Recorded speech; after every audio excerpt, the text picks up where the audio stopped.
अस्सलाम वालेकुम नाज़रीन, MW न्यूज़ में ब्रेकिंग न्यूज़ खणी आया तो यूसी सुल्तान आबाद ते राॼोणी इत्तहाद पंहिंजी चूंड जो आगाज़ तेज़ करे छॾियो।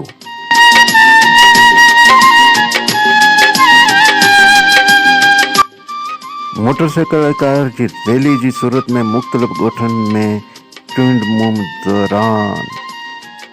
अवाम तरफ़ां उम्मीदवारनि खे मनाइती मोट मिली।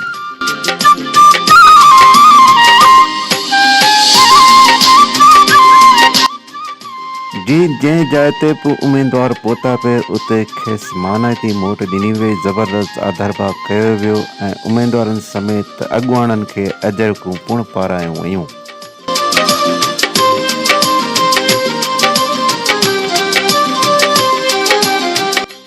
कारगिल गॾिजाणियुनि खे सरवरी जमायत जे अॻुवान एडवोकेट हबीबुल्ला पल ख़िताब कंदे चयो त असां अवाम जे इसरार ते मैदान ते लथा आहियूं ऐं असांखे उमेद आहे त अवाम 24 जुलाई ते असांजे निशान ते ठपो हणी असांखे कामयाबु कंदी।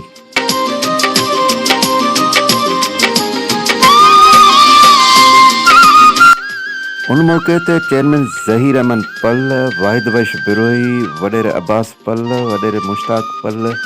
ऐं विक्यो काठियो समेत ॿियनि पिणु ख़िताब कयो। अचो ॿुधायूं था त वाइस चेयरमैन छा